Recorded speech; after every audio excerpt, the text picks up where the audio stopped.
It's a pleasure to welcome Anna Siffert from University of Munster, speaking on construction of explicit p-harmonic functions. Okay, thank you very much for the invitation and for the introduction. So, as you said already, I will speak on the construction of explicit p-harmonic functions. And everything I say today is joint work with Sigmundur Gudmundsson and Marko Sobak, who is a PhD student of mine. So I will start with the introduction. I will explain briefly what p-harmonic functions are. So throughout this talk, phi will always be a smooth map from a Riemannian manifold Mg to a Riemannian manifold Nh, and we assume for simplicity that these manifolds are compact. Now, let's phi be a smooth map given. This smooth map is called harmonic if and only if it's a critical point of the energy functional. So the energy functional E of phi is defined to be the integral of d phi squared over m. And what does it mean to be a critical point? Of course, we have to calculate the Euler-Lagrange equations. And if we do so, we will figure out after some straightforward calculations that phi is harmonic if and only if it satisfies the following equation, namely tau of phi, which is given as the sum from I to m over this over this expression here. This has to vanish. So how does this equation look like in local coordinates? If I just introduce local coordinates on the domain and the target manifold, then this equation looks like this. You don't have to memorize this equation, just what is important is that this tau of phi is called tension field of phi, and we are looking for solutions of this equation, tau of phi equals 0. So as I said before, it's not important, the specific form is not important for this talk. What you have to keep in mind is that this is a semilinear second order elliptic system of partial differential equations. And this is typically hard to solve. It's typically hard to construct solutions to such a system, non-trivial solutions to such a system. That's what you have to keep in mind, not the specific form of it. Okay, so let's consider one example. So if you see this equation here, you might guess that it's generically, this equation might look rather horrible. And if you impose enough symmetry, it will of course look much more, much nicer. So the most easiest example is the case where you consider M and N, the domain and the target manifold, to be shear.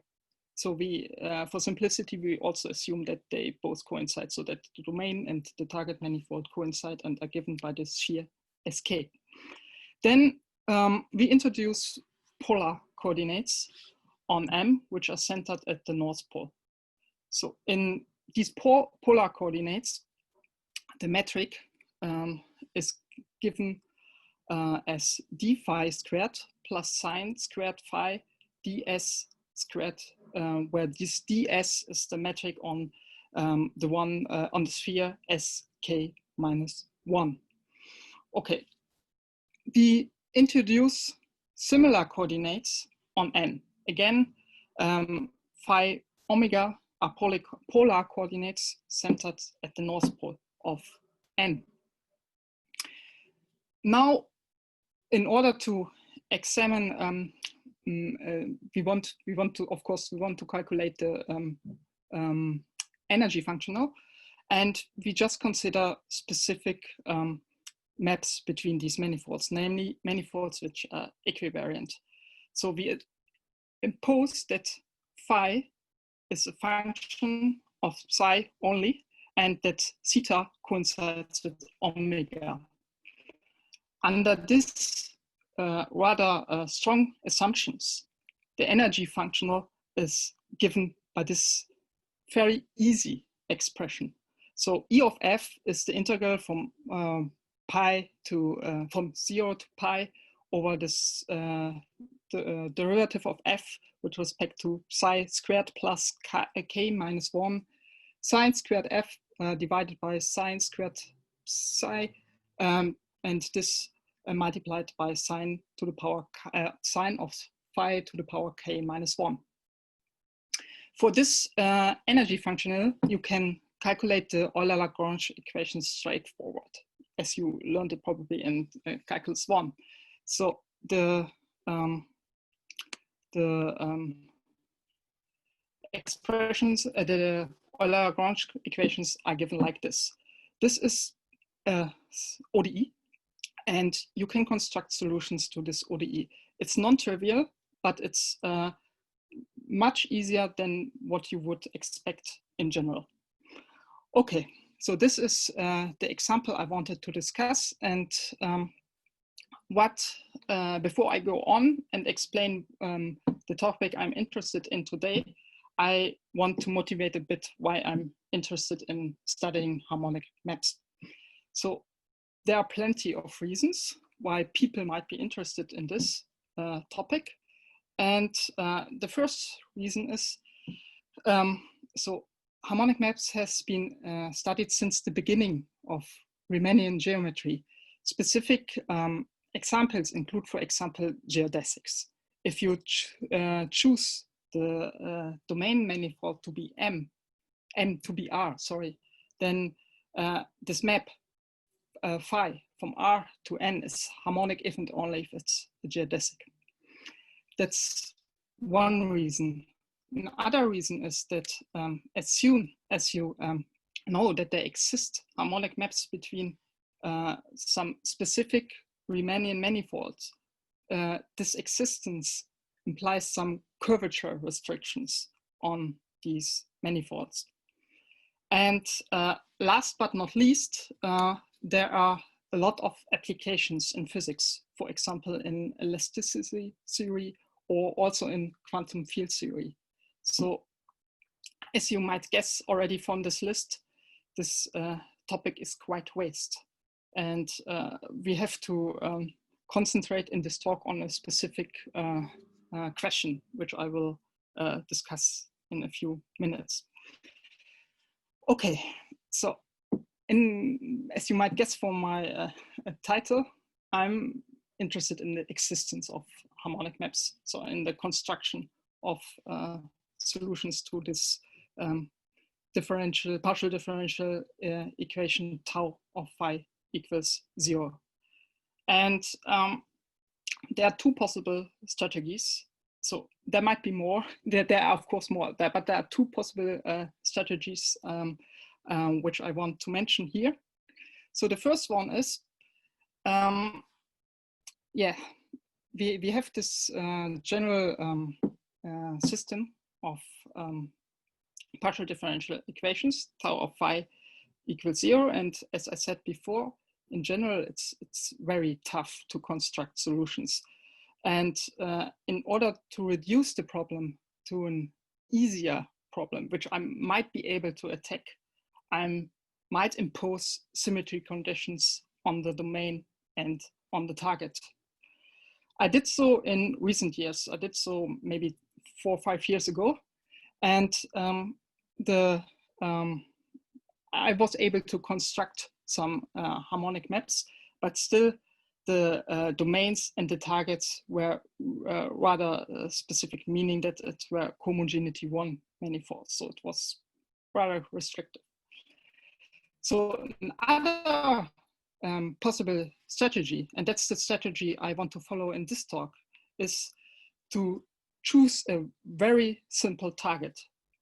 What means simple targets? So I will choose complex numbers. And if you listen carefully, I said at the beginning that M and N are both compact. This is, of course, not really necessary to introduce the notions I introduced so far. And now I'm I'm throwing away this assumption that the target manifold is compact. And this is because you can simply go along the lines and introduce these notions with a bit more notation for general Riemannian manifolds. Okay, so what is the advantage? What is this advantage of choosing a very simple target? The advantages will be that we will be able to choose much more interesting domain manifolds, and also that we will not be only be able to construct harmonic maps, respectively harmonic functions now, because function means that the target space is C. So we will not be only able to construct harmonic functions, but also p-harmonic functions. These are natural generalizations of harmonic functions. I will come to this later, but what you have to keep in mind is, while harmonic functions are solutions to a second order system of partial differential equations, p-harmonic functions are solutions to a to a system of partial differential equations of order 2p, so even harder. Okay, so we will follow the second strategy and choose a simple target. Yes, we will choose C. Okay, now after having finished this introduction, I will come to the main part, namely the construction of these p-harmonic functions. Okay. As I said before, we choose the target to be C, and we want to construct solutions from a manifold Mg to C of the p-harmonic equation. So I introduced already this tau. In general, it's called tension field, and if the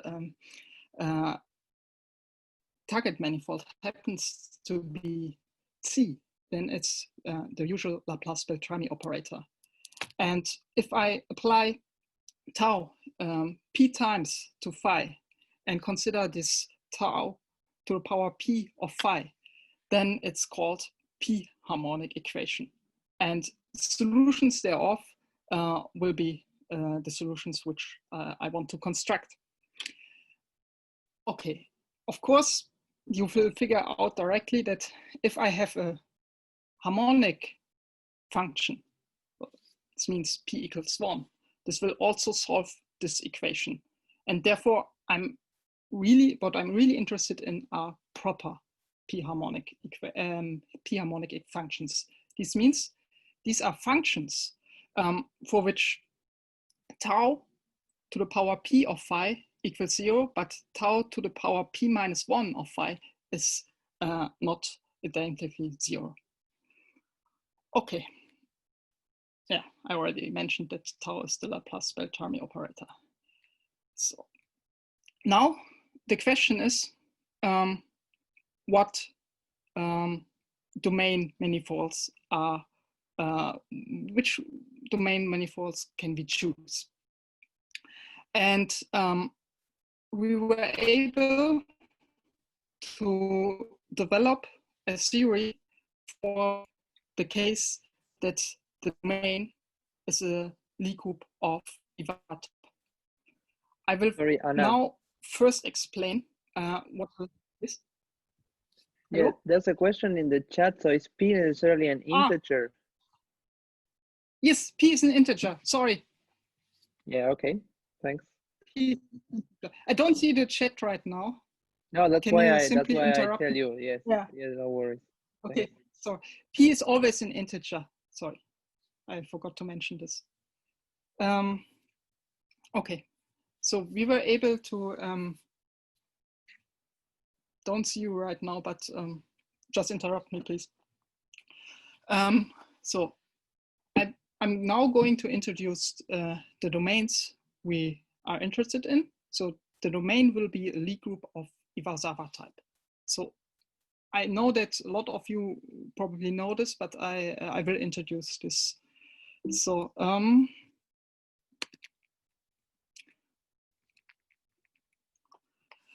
so first, to introduce a Lie group of Iwasawa type, I recall what a solvable Lie group is.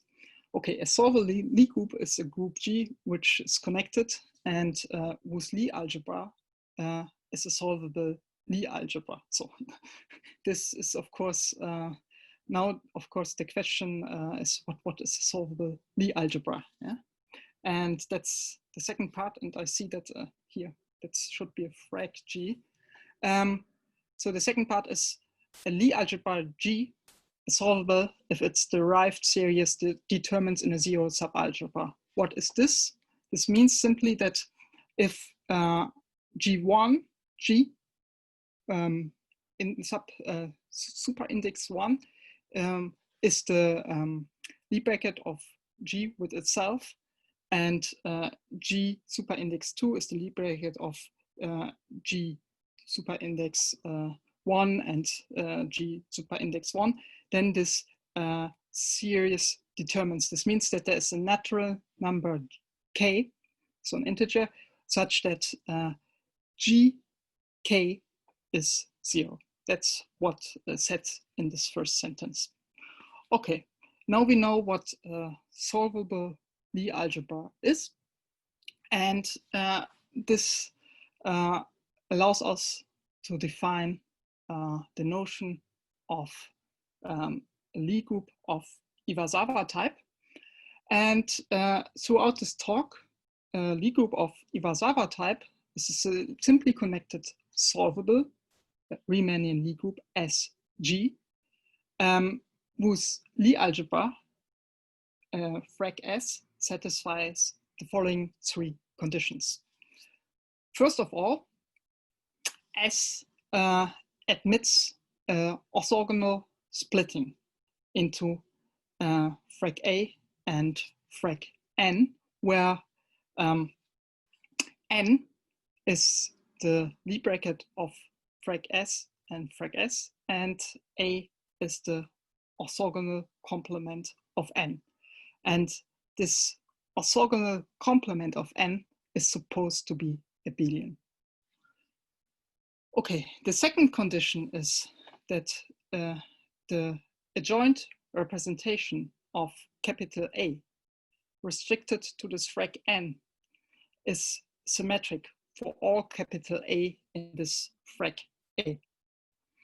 And the third condition is that the adjoint representation of capital A restricted to frag N is positive definite for some capital A in frag A.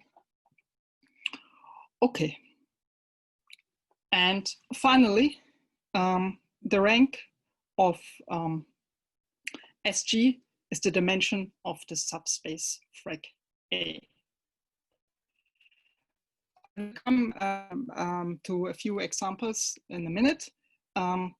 What I want to stress now is that throughout the talk, we will assume that the rank of SG is 1. This means that this dimension of this frag A is 1. Okay. This in turn implies that there's a unique element, capital A in frag A, of unit length, which satisfies the conditions 2 and 3 in the previous definition. So let's go back. Namely, there's a unique element, capital A in frag A, such that this is symmetric and it's positive definite. It's a joint representation of A. Now I come to a few examples for which these conditions apply.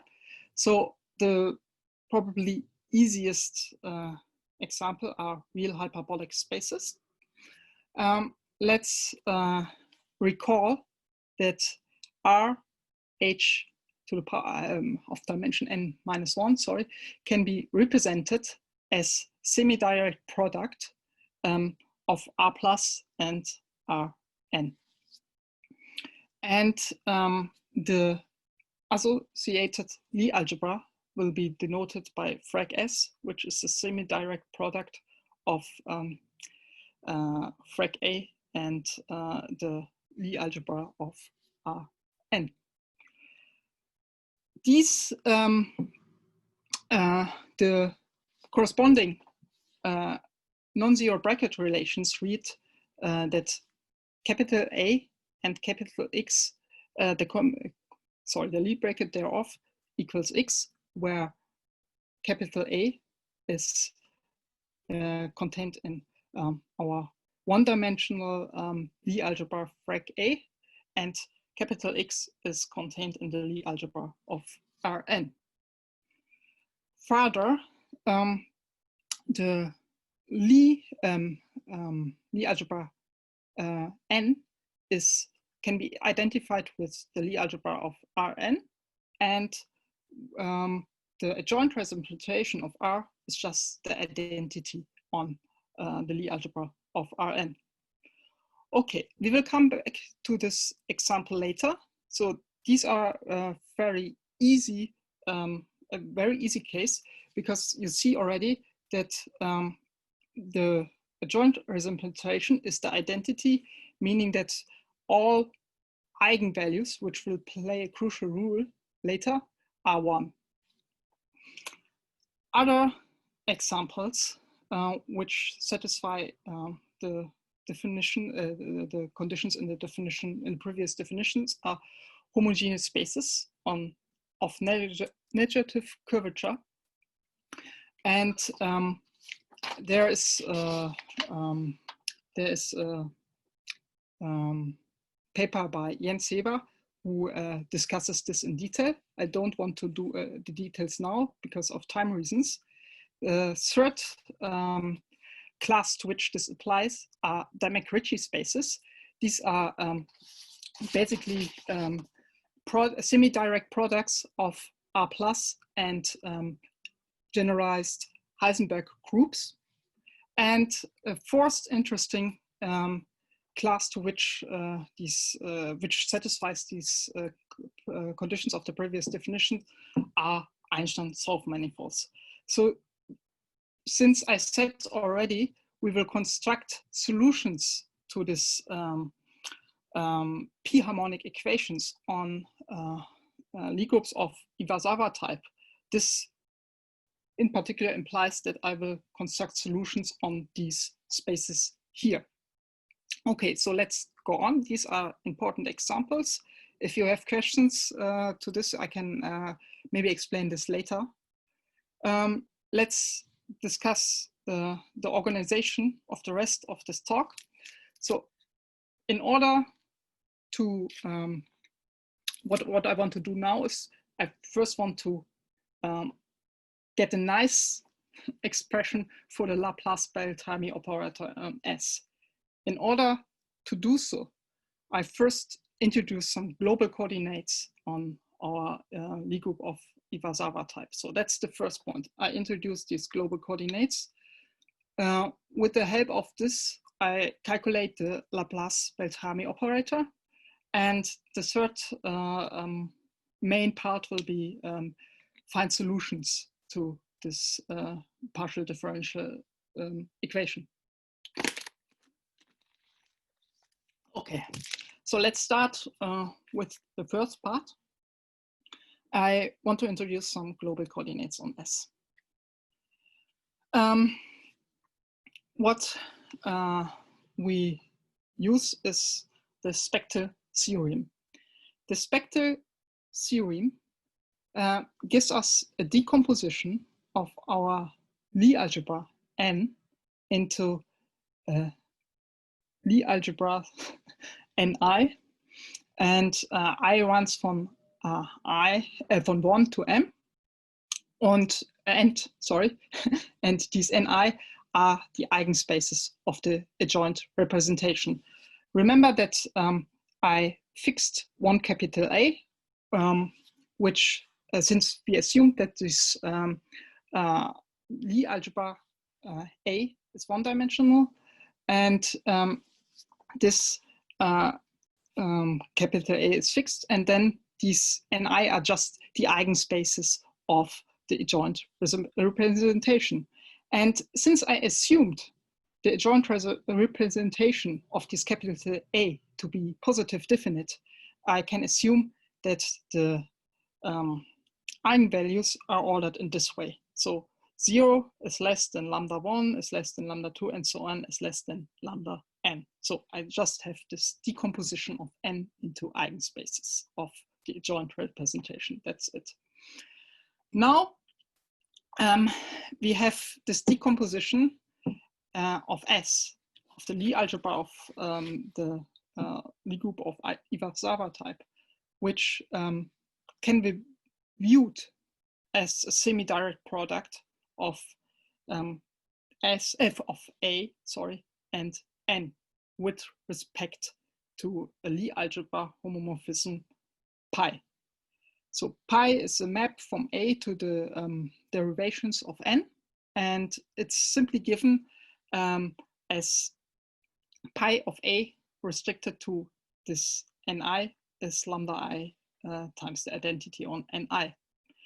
So if you have never encountered semi-direct products, then just keep this, you can basically ignore this. I think you will get the main point without understanding this in detail. But as important is that at group level, this means that S, our Lie group of Iwasawa type, is semi-direct product of R plus and n with respect to mu, where mu is given as a map from R plus to the automorphisms of n. And n is, of course, the Lie group associated to the Lie algebra frag n. And this mu of t acts, mu of t,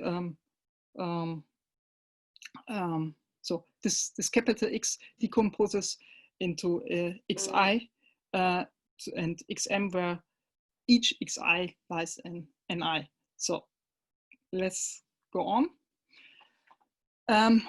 We have these decomposition of n, frag n, into these eigenspaces, and for each of them, for each ni, we choose a orthonormal basis, which is denoted by xij, and the j runs from the 1 to the dimension ni of frag ni. Okay, we are almost done with introducing these coordinates. Don't worry if you don't memorize all the details. Yeah.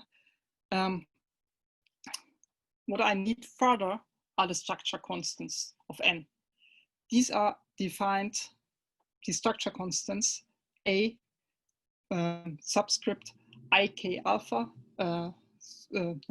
superscript ik alpha, subscript j beta are defined to be the product of first entry is the Lie bracket of xij with xkl, and second entry is x alpha beta.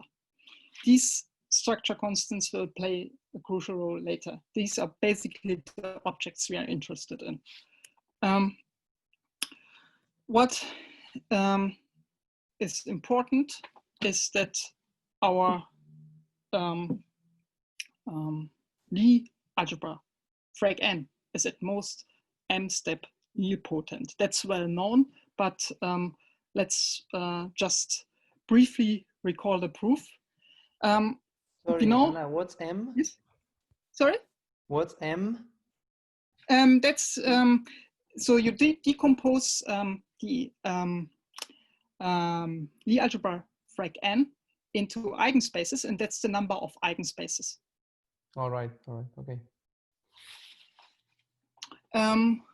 So you have, you know that the adjoint representation of A is the derivation. Plugging this in, one line calculation yields this equation here.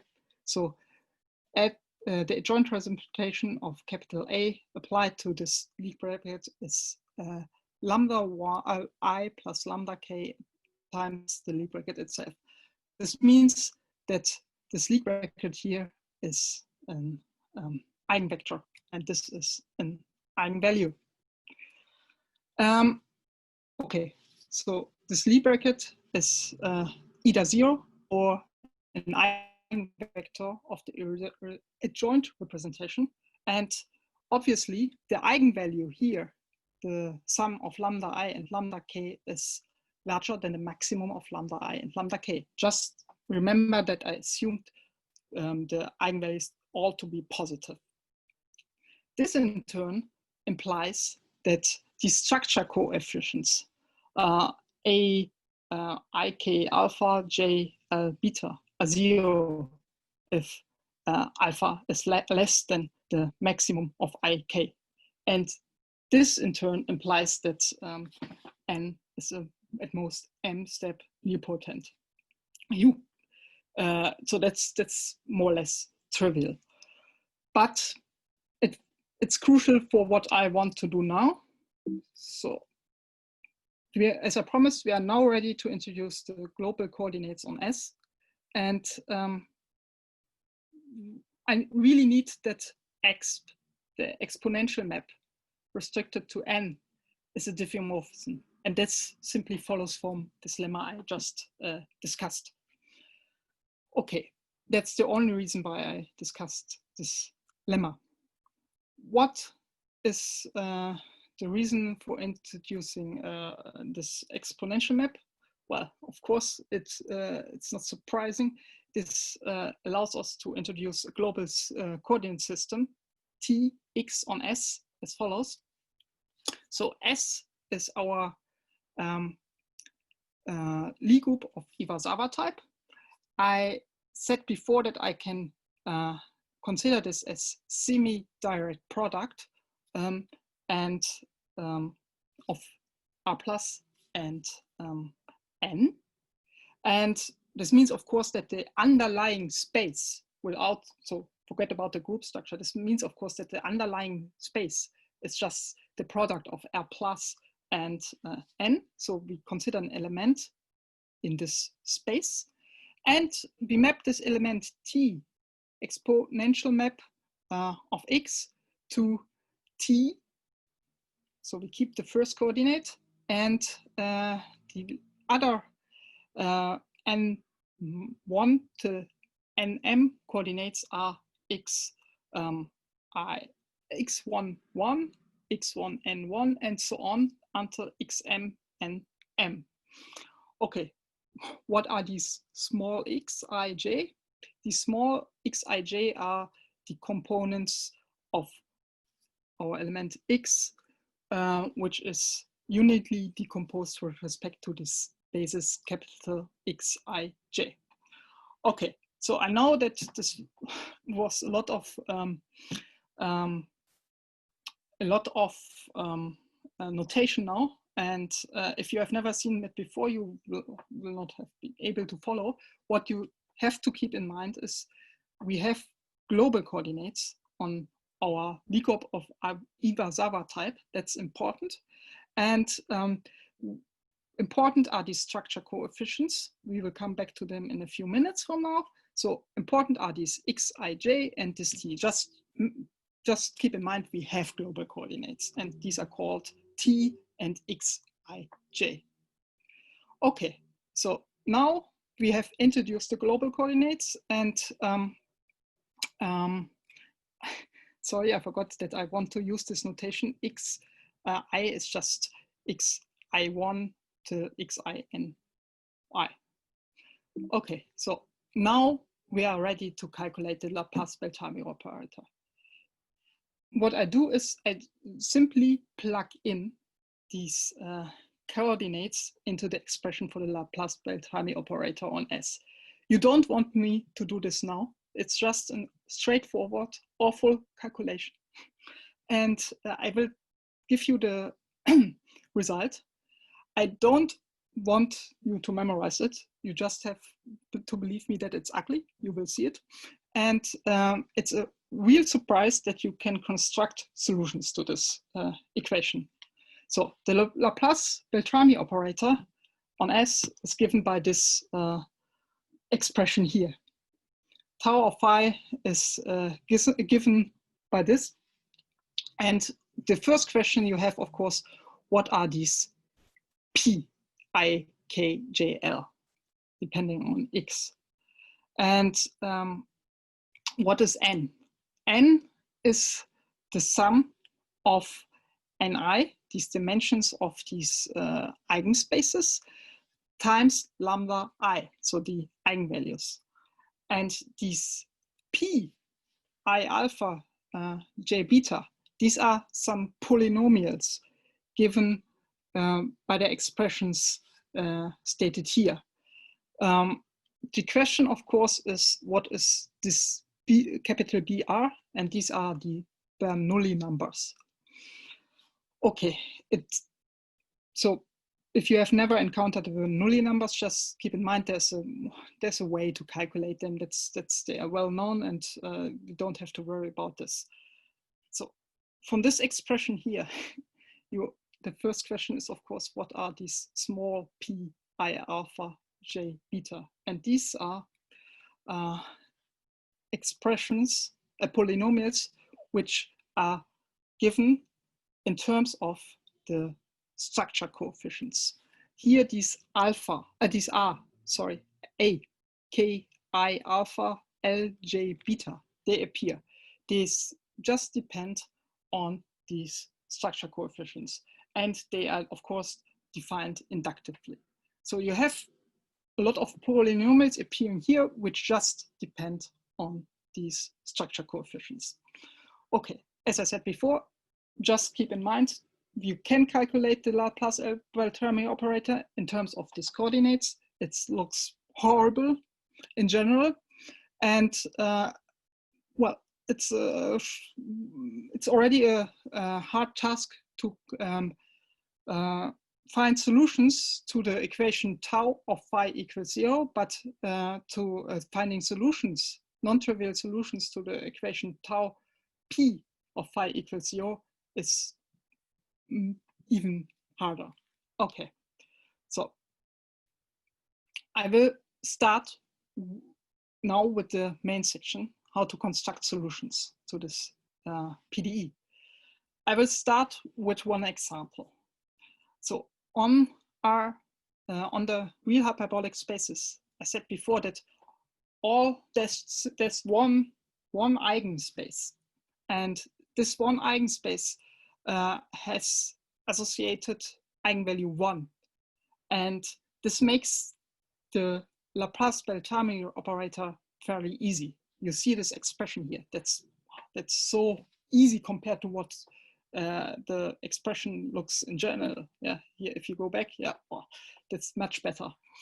And you can just by trying construct some solutions which depend on t and x, and this is one solution which is proper biharmonic, meaning that it's proper two harmonic. This means that tau to the power 2 of phi equals 0, but tau of phi is non-zero.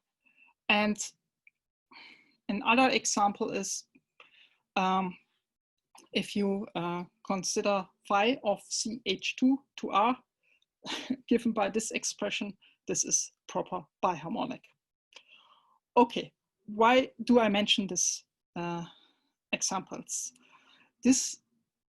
When we first saw this expression, we of course tried to find solutions to it, and we saw that all the solutions we could construct were had some structure in it, and the structure we saw is that all these p-harmonic functions we could construct were of the form either phi of p is some function h depending only on x times log t to the power p minus 1 plus some correction terms.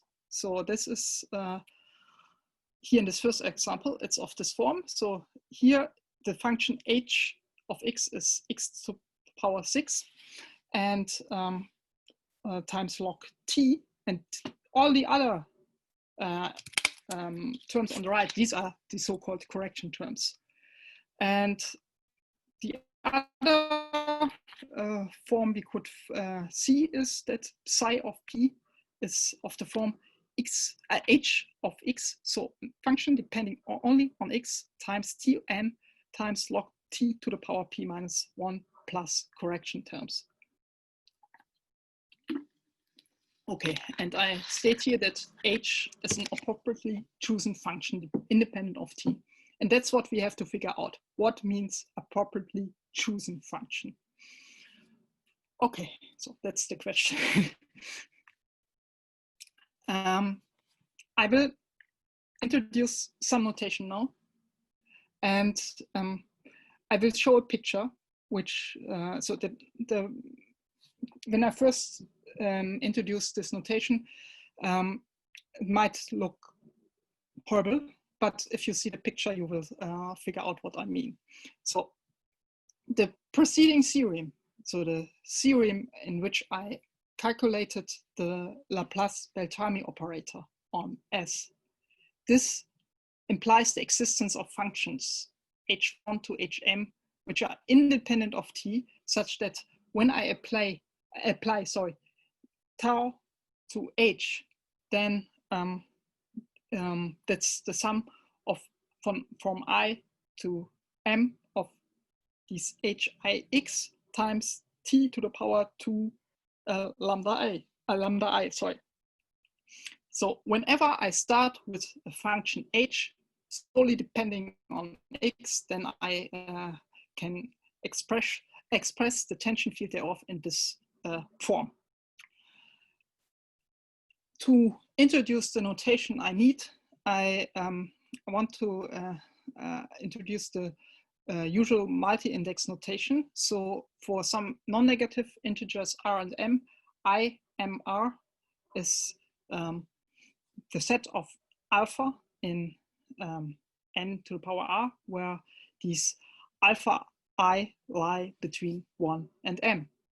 So now I introduce the crucial notation. Whenever S is a rank 1 Lie group of Iwasawa type and H is independent of T, then the so-called tension tree of H is a unique collection of Hi alpha of functions which are independent of T, such that whenever I apply tau to H, it can be written in this form I mentioned before. So sum of k from 1 to m, k h 1 k times tau t to the power 2 lambda k. And whenever I apply tau to this hi alpha, it's expressed in this way. You see already that I want to apply tau again and again, yeah? Because I'm really interested in these p-harmonic functions. So I want to apply tau multiple times to h. Okay, now that's how a tension tree of a specific function looks like. So we start with h. Let's consider ch2. Let's consider h to be z to the power 4, so it doesn't depend on t. I apply tau to h, so I calculate the tension field, and I see that h11 is of this type and h12 is of this type. Then I apply tau again. Then I get these expressions for h2 and so on. What is important here is that the tension tree is finite. So at some point, if you go to here, it's the 4th level. So the 5th level, it's everything is 0. Yeah? And I want to consider later on these branches of this tension tree. You see that this is a branch, yeah, and this is, for example, one branch. So from this picture, you see already what a branch is, and these hi alpha, these will be called nodes. So that's what contained in this next slide. So I said already what a branch is, what a node is, and so that's what I think it's easier to see it in this picture. Now, let me, in the last 3 minutes, let me state the theorem, and let me, so that's the main theorem, that's the main result, and let me briefly discuss the idea. So, as before, S is a rank 1 Lie group of Iwasawa type, and H is independent of T. We suppose that the tension tree of H is of finite degree R. So this means that after, for example, in this picture, the 5th level, everything was 0. And this means that after the R+1 level is everything is 0. Yeah, so it's a finite tension tree.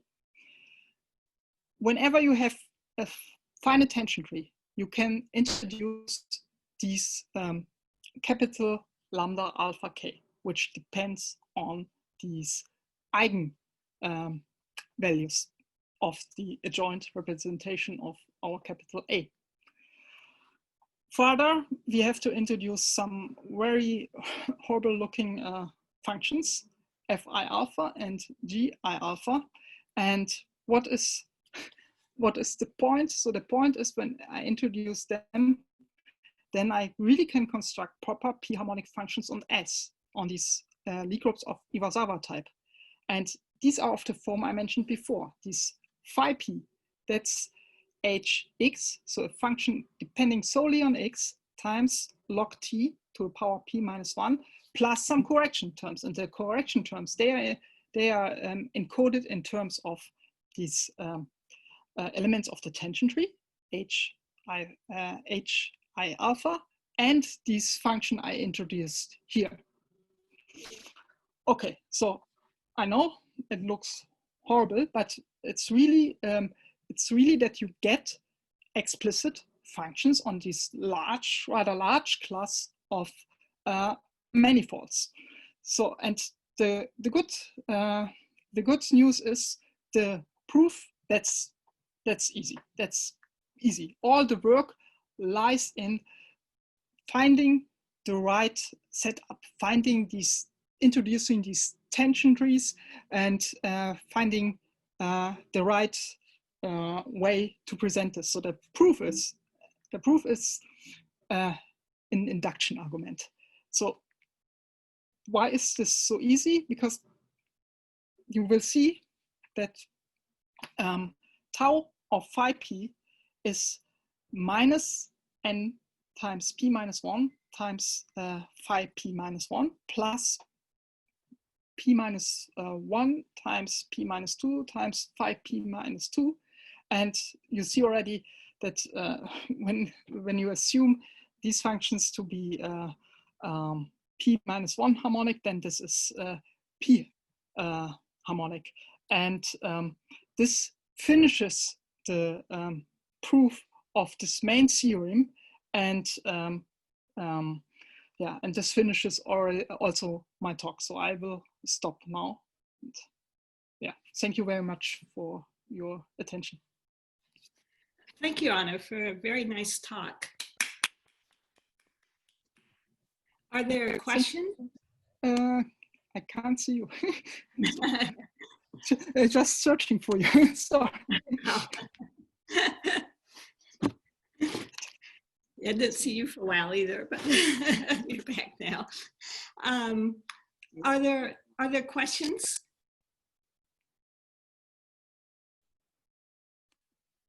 I see a question in the chat about the Pnietz operator. Someone, do you want to ask that question, or why could you consider that operator? Or yeah, I was asking because she mentioned about the biharmonic function. So basically, I thought when she talked about the biharmonic function, she meant the square of the Laplacian.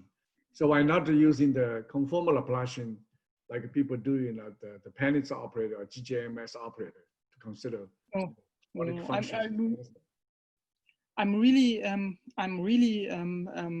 use this notation I introduced before. So I'm just apply tau to this function twice, and that's biharmonic form in this context. I know that there are other notions, but in this context, it's called biharmonic function. But the geometric one should be the Panitz operator, right? Using the conformal Laplacian on the hyperbolic space instead of the Laplacian Beltrami operator only. Because the first order operator is the conformal Laplacian times yes. T times T plus 2, but you are talking about simply the Laplace square. But the Laplace square is not a geometrical, right? It's analytical, of course, but it's not the geometrical thing. No, I'm just asking some. Yes. I'm. No. I know that. For example, if you would like to, if you want to, it's different. Yeah, there are several different notions. If you want to, for example, construct biharmonic maps now, let's say between spheres, that's the easiest case. Yeah, then it's you encounter a fourth order, let's say ODE in the simplest case, and that's already so that there are obstacles I can't attack to construct solutions. Yeah, it's already so difficult that I so far we were not able to construct solutions. That's why we basically switched to this other strategy to construct these functions, and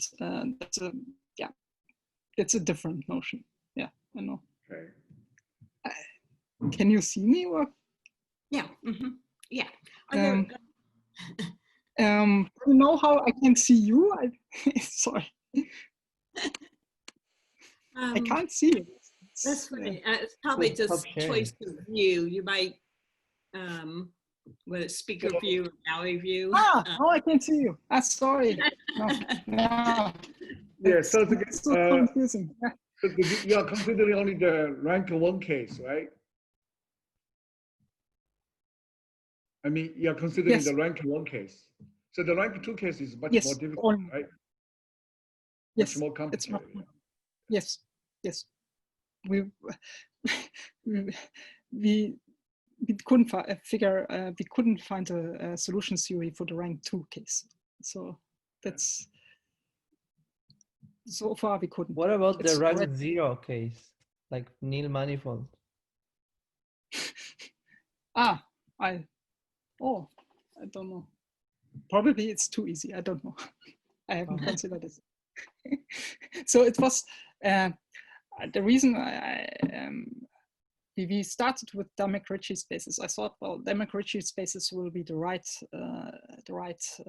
domains to consider, but it was not. And then we figured out, well, it's even more general, but I didn't consider this rank 0 spaces. Nilpotently close. Okay. Did I understand correctly that once you have a tension tree, you get p-harmonic functions for every p by your construction, or?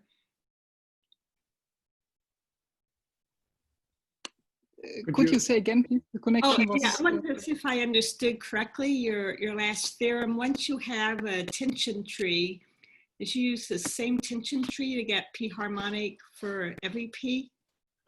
Yes. Very nice. So you have this as soon as it's finite. Yes. Nice. Could you show the slide of the definition of tau p, because I missed the first few minutes. Sorry. Yes. It's. I think I stopped sharing, or? Yes. That's okay. You know, all this technique. So yeah, when you talk about a p-harmonic, did you talk about a p-Laplacian?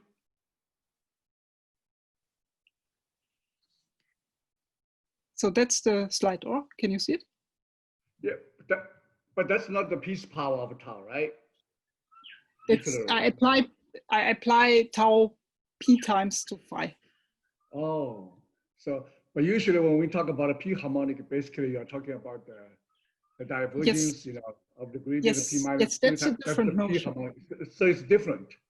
Yeah, that's a different notion. But Okay. sorry, no, I'm an analyst. Yeah. Sorry, maybe I misunderstood your previous question, but that's a different. That's really a different notion. That's the notion which has been used in recent years, because I think the main reason is that these other notion, as I said before, that even if you want to consider, let's say, biharmonic maps between spheres, then it's already such a difficult task that there are to construct such solutions that so far no one was able to really develop a solution theory. So you also mentioned the D'Amico-Ricci space, right? It's much harder if you use these other notations.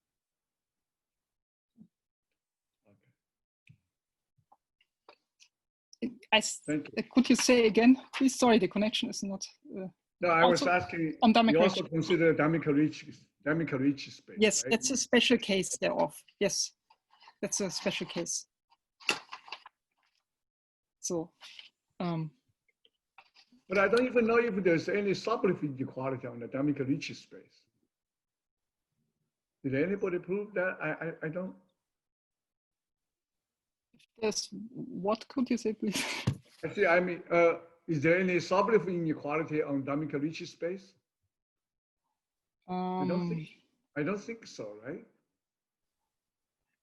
I think I haven't encountered this, but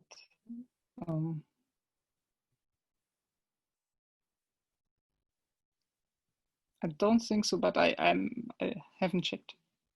Okay, thank you. Yeah.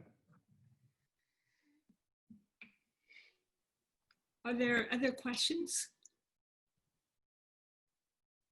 Well, thank you again for a really nice talk. Yes, thank you. Thank you.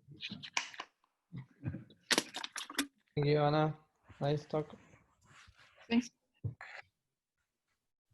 Actually, I do have another question myself.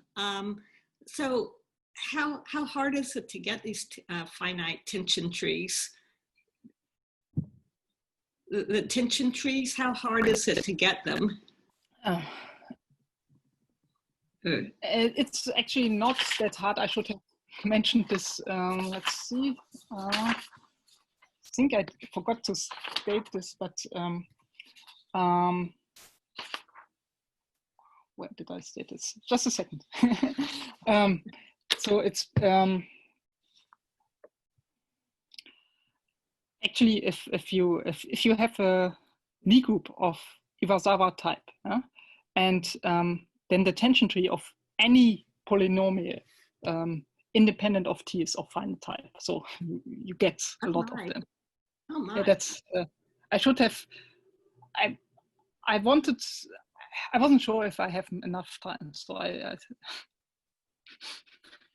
moved this to the question, and I should have said it, but I just simply forgot now. Yeah, but if you have any polynomial independent of t yields finite tension tree. So there are really a lot of examples. Yeah, and that came to as a surprise to us. So that's very nice. Huh. That's